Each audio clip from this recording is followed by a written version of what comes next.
बिस्मिल्लाहिर्रहमानिर्रहीम, अस्सलाम वालेकुम। CS वाइब्स में वेलकम।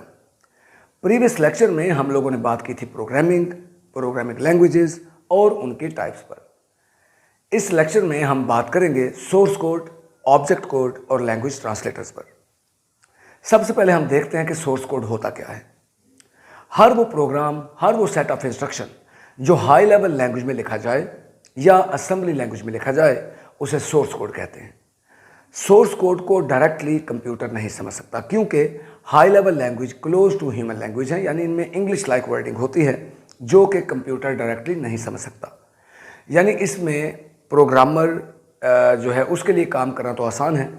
प्रोग्रामर उसको आसानी से रीड कर सकता है, आसानी से मॉडिफाई कर सकता है, उसमें कहीं पे एरर्स हों उनको हम जज कर सकते हैं। लेकिन कंप्यूटर के लिए सोर्स कोड को डायरेक्टली एग्जीक्यूट करना, डायरेक्टली चलाना मुमकिन नहीं है।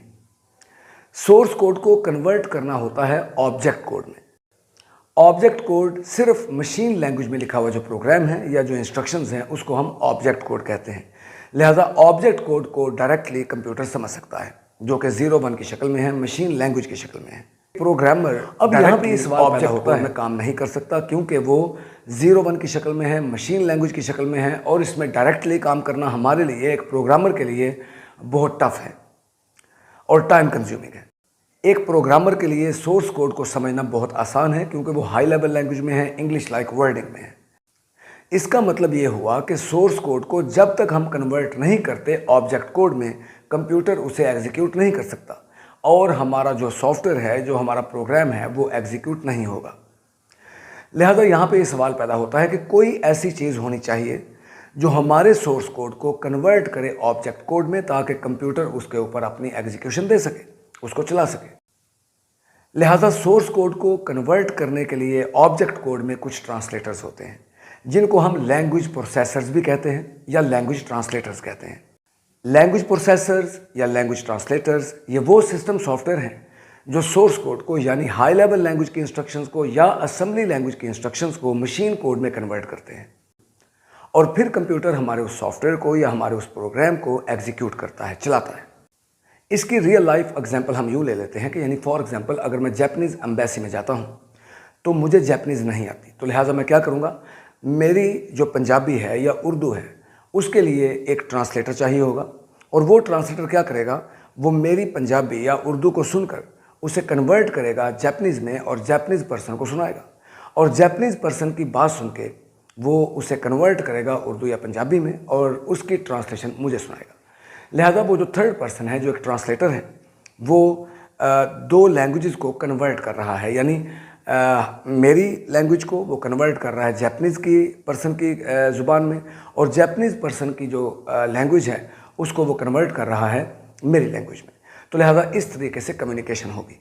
सेम इसी तरह से लैंग्वेज ट्रांसलेटर्स या लैंग्वेज प्रोसेसर भी ऐसा ही काम करते हैं। अब हम देखते हैं कि लैंग्वेज प्रोसेसर्स या लैंग्वेज ट्रांसलेटर्स ये कितनी तरह के होते हैं।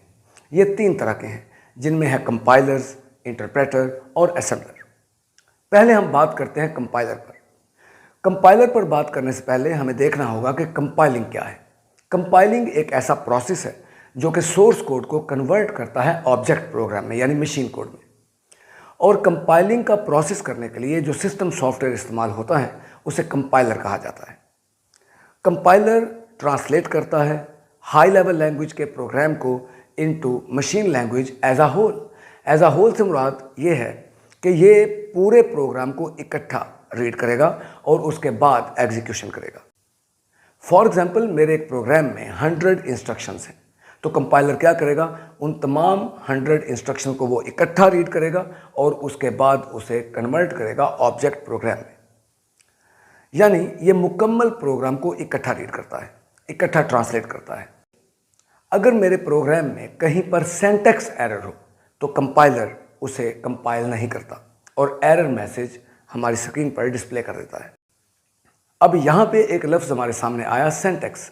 सिंटैक्स रूल होता है एक स्टेटमेंट को लिखने का। जिस तरह इंग्लिश लैंग्वेज में ग्रामेटिकल रूल्स हैं, यानी फॉर एग्जांपल जिस तरह हमें पढ़ाया जाता है बचपन में कि प्रेजेंट इंडेफिनेट के अंदर आप प्लूरल सेंटेंस को किस तरह क्रिएट करेंगे, तो हमें बताया जाता है कि पहले सब्जेक्ट आएगा, फिर first form of the verb आएगी, उसके बाद ऑब्जेक्ट आएगा। तो ये जो बताया गया ये एक रूल था प्रेजेंट इंडेफिनेट के प्लूरल सेंटेंस के लिए। इस रूल को हम सिंटैक्स कहेंगे और इस रूल पर बनने वाला जो सेंटेंस है, यानी फॉर एग्जांपल ये फिक्रा आपके सामने है, ये एक सेंटेंस आपके सामने है इस रूल के मुताबिक कि दे ड्रिंक वाटर। तो दे जो है वो सब्जेक्ट हो गया, ड्रिंक जो है वो वर्ब की फर्स्ट फॉर्म हो गई और जो वाटर है वो ऑब्जेक्ट हो गया। यानी एक रूल के तहत जो हमने नीचे अरेंजमेंट की है वर्ड्स की वो सेंटेंस है और ये सेंटेंस जिस रूल को फॉलो कर रहा है वो सिंटैक्स है कंप्यूटर की फील्ड में। इसी तरह से कंप्यूटर की जितनी भी लैंग्वेजेस हैं उनकी भी अपनी एक ग्रामर होती है, उनका एक रूल होता है। लिहाजा जितनी भी हाई लेवल लैंग्वेजेस हैं उनकी स्टेटमेंट्स, उनकी इंस्ट्रक्शंस को लिखने का एक रूल है जिसको हम सिंटैक्स कहते हैं। तो लिहाजा यहाँ पे जो मैंने बात की थी, कंपाइलर सिर्फ और सिर्फ सिंटैक्स एरर डिटेक्ट कर सकता है और अगर हमारे प्रोग्राम में कहीं पर भी कोई एरर है, किसी भी लाइन में, किसी भी इंस्ट्रक्शन में एरर है, तो कंपाइलर सक्सेसफुली हमारे सोर्स कोड को कंपाइल नहीं करता और एरर मैसेज डिस्प्ले कर देता है। लिहाजा इट मीन्स डैट कि अगर हमारे प्रोग्राम में कोई एक भी सिंटैक्स एरर होगा तो कंपाइलर उसको कंपाइल नहीं करेगा। लिहाजा कंपाइल करने के लिए हमारे पूरे प्रोग्राम में सिंटैक्स एरर नहीं होना चाहिए। अगर हमारे प्रोग्राम में सिंटैक्स एरर नहीं है तो कंपाइलर सक्सेसफुली उस प्रोग्राम को कंपाइल कर देगा और हमें ऑब्जेक्ट कोड क्रिएट कर देगा और ऑब्जेक्ट कोड जब बन जाता है तो वो एक फाइल की शक्ल में सेव हो जाता है। अब अगर दोबारा उसी प्रोग्राम को हम एग्जीक्यूट करेंगे तो अब फास्ट काम होगा क्योंकि हमारे उस प्रोग्राम की ट्रांसलेटेड फॉर्म ऑब्जेक्ट कोड की शक्ल में सेव हो चुकी है। अब उस प्रोग्राम को वो दोबारा कंपाइल नहीं करेगा, दोबारा ट्रांसलेट नहीं करेगा, बल्कि उस ट्रांसलेटेड फाइल जो कि ऑब्जेक्ट फाइल है उसको ही रन कर देगा। लिहाजा कंपाइलर इस लिहाज से बहुत एफिशिएंट है क्योंकि वो एक ट्रांसलेटेड जो फॉर्म में फाइल है, एक ऑब्जेक्ट फाइल है, उसको सेव कर लेता है और जब भी प्रोग्राम चलेगा तो दोबारा उसे ट्रांसलेशन की ज़रूरत नहीं है, उसी ऑब्जेक्ट कोड को वो रन कर देगा जिससे काम जो है वो फास्ट होगा। अब हम बात करते हैं इंटरप्रेटर पर। इंटरप्रेटर भी एक ट्रांसलेटर है, लेकिन जिस तरह मैंने बताया कि कंपाइलर पूरे प्रोग्राम को इकट्ठा ट्रांसलेट करता है और फिर उसे ऑब्जेक्ट कोड में कन्वर्ट करता है, लेकिन इंटरप्रेटर ऐसा नहीं करता। Interpreter line by line translation करता है, यानी पहले एक लाइन को पकड़ा, एक इंस्ट्रक्शन को, उसको कन्वर्ट किया मशीन कोड में और स्क्रीन पे आउटपुट भी दे दी। फिर नेक्स्ट इंस्ट्रक्शन को पकड़ा, ट्रांसलेट किया और स्क्रीन पे आउटपुट दे दी।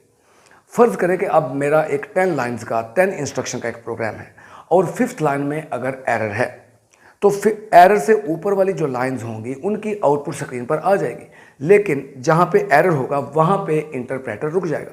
लिहाजा इंटरप्रेटर जो है अगर हमारे किसी सोर्स कोड में कोई एरर हो तो वो प्रोग्राम को उसकी आउटपुट देना शुरू कर देगा। एरर से ऊपर वाली जो इंस्ट्रक्शन हैं जो ठीक हैं उनको वो कामयाबी से सक्सेसफुली ट्रांसलेट करता हुआ आउटपुट देता जाएगा, क्योंकि वो इंस्ट्रक्शन बाय इंस्ट्रक्शन यानी लाइन बाय लाइन प्रोग्राम को इंटरप्रेट करता है, ट्रांसलेट करता है।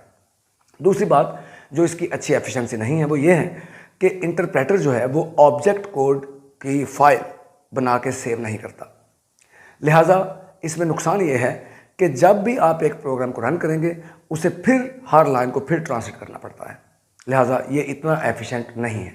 लेकिन एक एडवांटेज आपके सामने इसका मैं बताता हूँ और वो ये है कि इंटरप्रेटर जो है वो फौरी एरर हमें बता देता है, क्योंकि वो लाइन बाय लाइन रीड करता है और जिस लाइन में एरर आएगा फ़ौरन हमें डिस्प्ले भी कर देगा। जबकि कंपाइलर जो था वो पूरे प्रोग्राम को रीड करने के बाद हमें एरर इंडिकेट करता है कि फ़लाँ इंस्ट्रक्शन में एरर था, जबकि इंटरप्रेटर हर लाइन पर हमें एरर बता देता है। अब हम बात करते हैं असेंबलर पर। जैसे कि नाम से ही ज़ाहिर है असेंबलर भी ट्रांसलेटर है, लेकिन ये सिर्फ और सिर्फ बनाया गया असेंबली लैंग्वेज के प्रोग्राम को मशीन कोड में कन्वर्ट करने के लिए। आज के लेक्चर में हम लोगों ने बात की source code, object code, language translators या लैंग्वेज प्रोसेसर्स और उनकी टाइप्स पर। Thank you very much. अल्लाह हाफिज़।